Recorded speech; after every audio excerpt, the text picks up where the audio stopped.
Well, here it is finally, the brand new Shimano 105 Di2 electronic 12-speed group set in the flesh right here in front of me on this lovely Oro Venturi Aero race bike.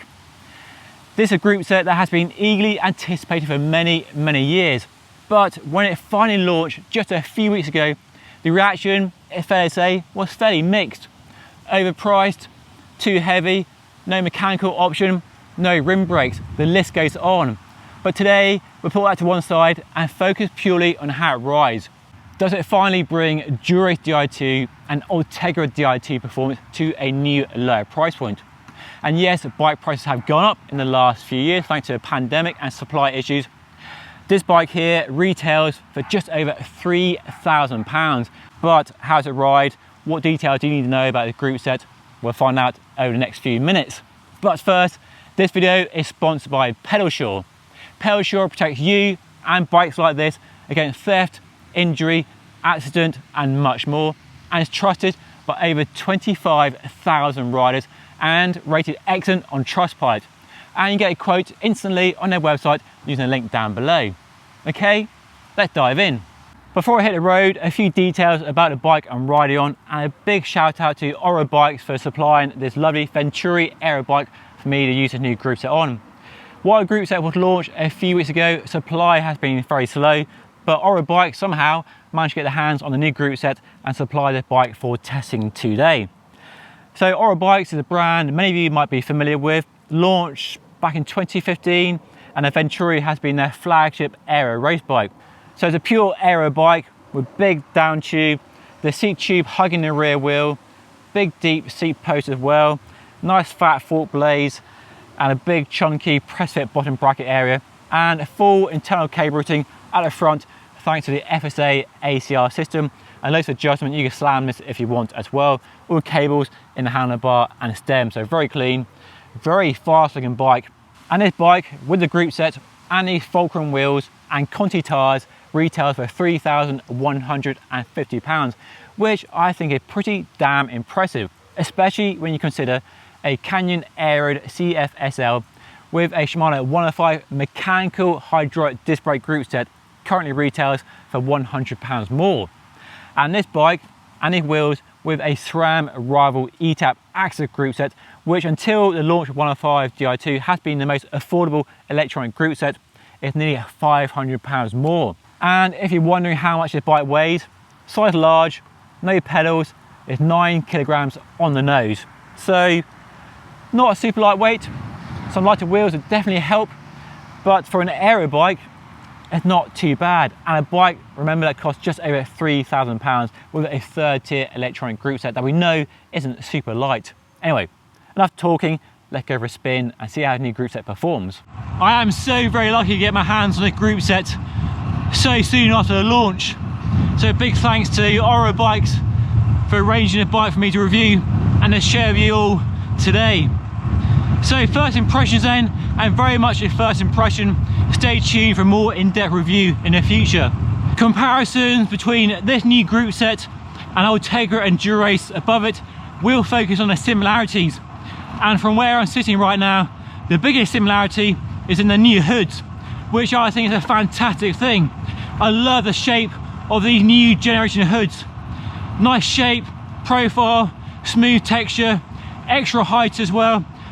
So it's a great thing to see these new hoods on 105 and not so narrow shape as we have seen Shimano do in the past with bad results. They quickly dropped. So great hoods, great ergonomics, and then the same shifting layouts as we're all familiar with. Or if you're not, you basically have two buttons on each side. The left side does the front mech and the right side does the rear mech. The shifting performance based on this very brief ride feels fantastic. Sharp, precise, quiet, as I've come to expect from Di2 over the years.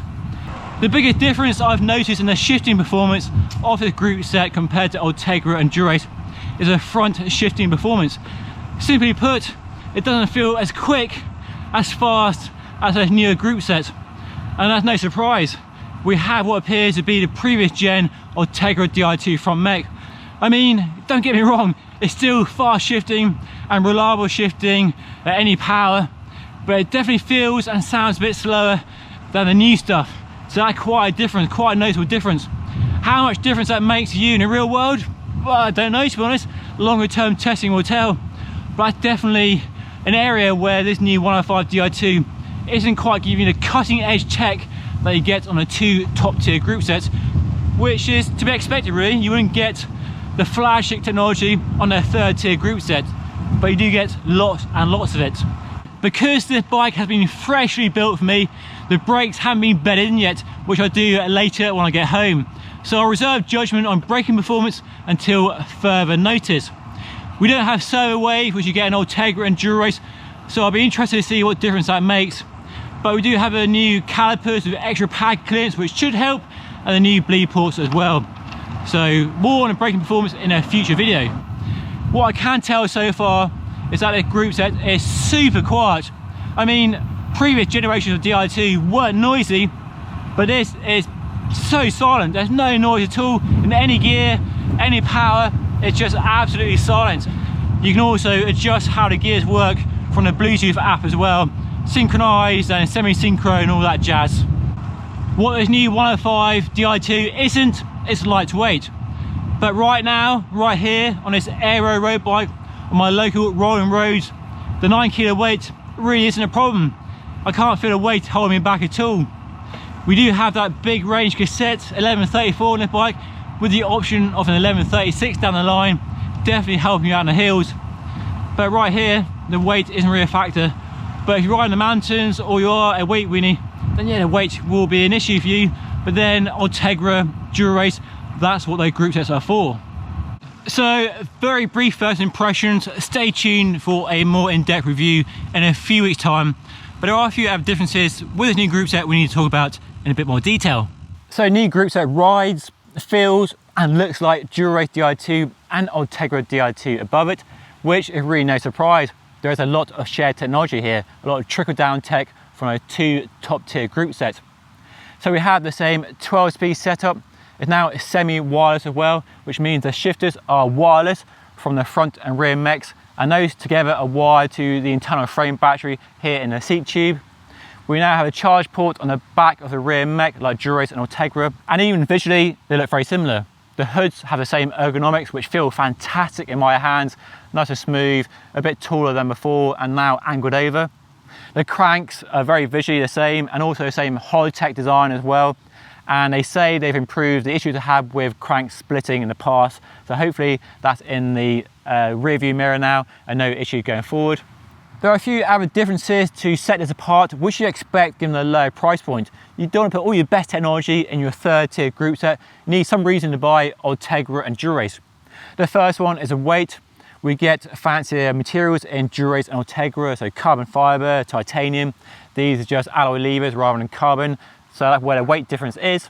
But the biggest visual difference is in the front mech, which is quite a bit bigger than Ultegra and Dura-Race.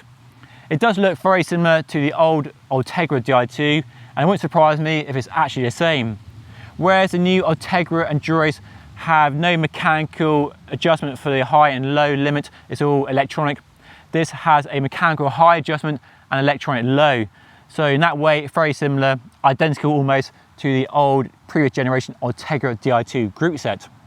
Now there are a few differences on the rear mech and the cassette options worth talking about, which probably matches the customer base for 105, at least in Shimano's view. Now some people call this group set the people's group set, which I might dispute, but it's no surprise it's a group set aimed at a wide spectrum of people and probably people not racing. I mean, you can use it for racing, you certainly could, especially if you're a privateer racer. But if you're a performance-minded person, you're probably going to Ultegra, and if you're a pro, using Dura-Race, of course.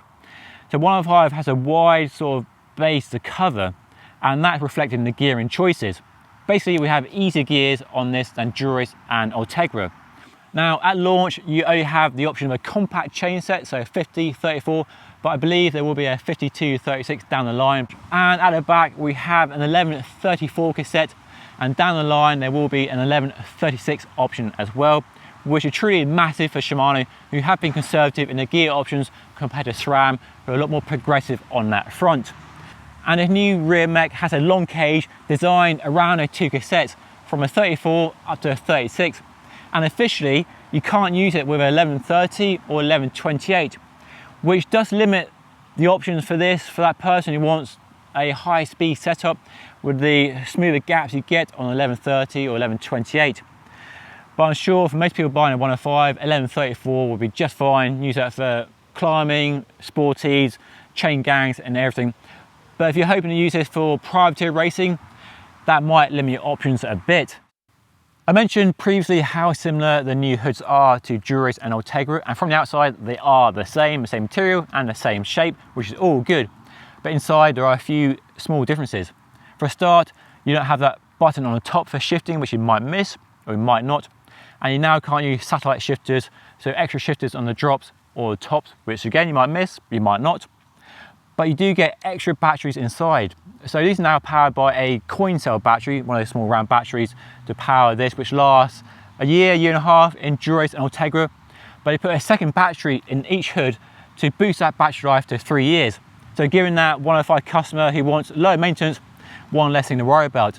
Battery life of that should be no problem for the average life of that sort of bike and the service intervals on that sort of bike as well. So in summary, the new group set works as expected. I mean, did we expect anything but first class performance? And the price on this bike at least undercuts SRAM rival E-Tap axis by nearly £500, making it the most affordable way into the world of electronic shifting. You do get most of that performance from Dura-Ace and Ultegra with very few shortcuts. Other than the weight, that's the only real downside. So over the next few weeks, I'll keep riding the bike and a group set. And if you have any questions you want me to answer, then do put them down below in the comment section. And I will do a comparison with SRAM rival E-Tap, which I have in my giant TCR at home, and do a more in-depth comparison with Ultegra and Dura-Ace as well. But that's all for today. Hopefully you found this useful and interesting. Don't forget to subscribe, hitting that button down there below. And if you haven't seen my review on the Ultegra group set, that's linked up there. But that's all for today. Thank you so much for watching. I'll see you all again very soon.